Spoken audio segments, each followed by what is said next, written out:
Megalodon versus Titanoboa.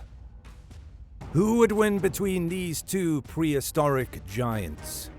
Have you ever wondered what would happen if a giant shark and a giant snake from different time periods met? Even though time separates these two creatures, it's fascinating to consider what could happen if they came face to face in the water. As the largest shark species that ever lived, the Megalodon ruled the oceans millions of years ago. These enormous hunters, nicknamed the Meg, are long extinct but still appear in movies and TV shows. Titanoboa is a genus of extinct giant snakes that lived approximately 60 million years ago during the Paleogene period. The snake was twice the length of the largest modern snake and 4 times the weight of a giant anaconda. What did they look like? The Megalodon is the world's largest shark to have ever lived in the ocean. They, like other sharks, had streamlined yet powerful bodies designed to cut through the water efficiently. Their tail fin started swinging side to side, and they breathed through gill slits on both sides of their head. Megalodons, like other elasmobranchs, have skeletons made mostly of cartilage, the hard but flexible material found in human noses and ears. As a result, the proposed shape of a megalodon is based on the anatomy of living sharks. According to modern research, the megalodon is most closely related to mako sharks rather than the great white. Every shark, including the megalodon, has multiple rows of teeth that line its jaw. Their teeth are especially large, some reach over 7 inches, 18 centimeters, in vertical height. The largest megalodons were roughly 60 feet, 18.2 meters in length, and attained perhaps up to 50 tons, 45 tons. If you think a 15-foot-long, 4.5-meter anaconda is scary, consider Titanoboa, a 42-foot-long, 12.8-meter boa constrictor that was 3 feet wide at its widest point, 0.9 meters. They are, however, more closely related to modern-day boa species than to giant anacondas. This reptile, like modern constrictors, had a highly muscular, legless body that was perfectly adapted to wrapping around its massive prey and eventually squeezing the victim to death by constriction. Although they do not carry venom, their exceptionally strong jaws and large mouth cavity allowed them to dislocate and swallow their prey whole, even if the victim's body was larger than the snake's head. They also had a forked tongue, which helped them locate their prey, even underwater. Where did they live? The Megalodon was discovered all over the world. Africa, North America, South America, India, Australia, Japan, and Europe have all discovered its teeth. Antarctica is the only continent where they have not been discovered. A number of megalodon fossils have been discovered in high-altitude areas. This suggests that these areas were underwater when Megalodon lived, and that the climate must have changed significantly since Megalodon died and the fossils were deposited. Paleontologists discovered all of the fossils in Colombia's Cerrón Formation. Because we can only estimate distribution based on fossilized specimens, it is entirely possible that these snakes roamed a larger area than researchers realize. Skeletons must be fossilized in absolutely perfect conditions. Paleontologists believe that this snake lived in South America's first rainforests at the time. Though they cannot be certain, because no one has ever seen one in the wild, they do have records of the swamp habitats near where they lived at the time. What did they eat? The Megalodon had large, serrated teeth, like a meat-eater. It would have needed to eat a lot of food because of its massive size. Its diet would have most likely consisted of large marine animals like whales, large fish, and possibly other sharks. This is supported by the discovery of fossilized whale bones with clearly visible Megalodon tooth marks. Megalodon tooth tips have even been discovered embedded within fossilized whale bone. Smaller marine animals such as dolphins, seals, and large sea turtles were most likely also on the Megalodon's menu.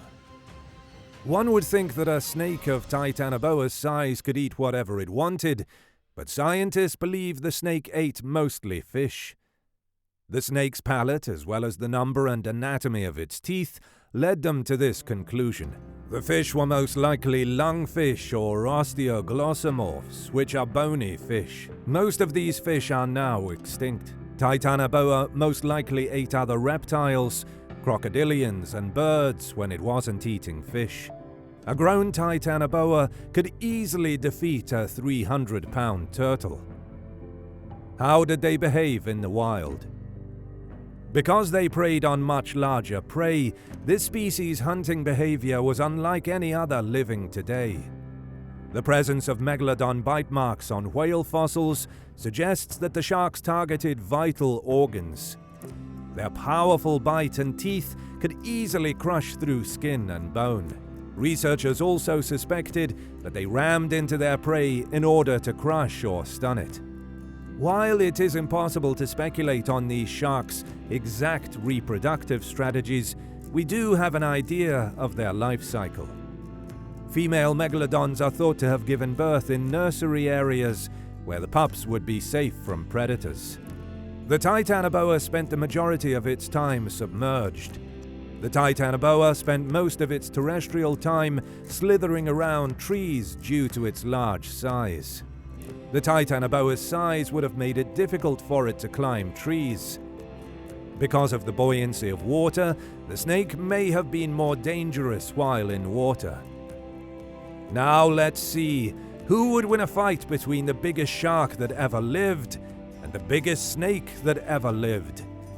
Megalodon versus Titanoboa. A Titanoboa's and a Megalodon's bodies were very different. Although their lengths can be comparable, the Megalodon is a much larger creature due to its size and thickness. According to estimates, the Titanoboa could swim at around 10 miles per hour and the Megalodon at 11 miles per hour. Although it's difficult to predict how quickly animals that size could swim, but these estimates favor the Megalodon. Of course, it will also depend on the depth of the water. The Megalodon was a predator with extraordinary senses. Their hearing is so acute that they can hear something splashing around in the water far above them. Their vision was excellent both during the day and at night. And finally, they have a sixth sense in their Lorenzini ampullae that enables them to detect electrical fields of prey.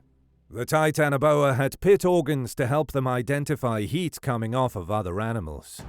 It also had a keen sense of smell and could detect vibrations in its direct proximity. They could flick their tongues out like contemporary snakes do to taste the air or water and learn stuff off their surroundings and the creatures that lived there. In order to avoid some predators and blend in with its surroundings, the Titanoboa could also rely on its ability to slither on land. Like contemporary sharks, the Megalodon stalked its prey before ambushing it with a deadly attack from below. The Titanoboa would stalk its prey and then latch onto it with its teeth while wrapping its body around the foe. The Titanoboa would constrict and squeeze its prey to death after wrapping around it several times, breaking bones and leading to organ failure. The battle would be determined by the water's depth. Carcaracles would have difficulty maneuvering if the water was less than 50 feet deep. Large sharks require a lot of space, so getting stuck in shallow water could cause the shark to stop swimming and eventually die horribly from a lack of water reaching its gills. Aquatic constrictors, meanwhile, are agile in enclosed spaces. The shark cannot be strangled in the conventional manner, but it would be rendered immobile and drowned. The shark can, however, move if the water is deep enough. Snakes can't possibly survive a shark bite because sharks are generally much faster than snakes. Titanoboa would be destroyed by Megalodon's speed attack and enormous jaws. Megalodon would win a fight against Titanoboa. That's all for today. Thank you so much for watching, and please don't forget to subscribe and hit the bell button. Until next time, farewell.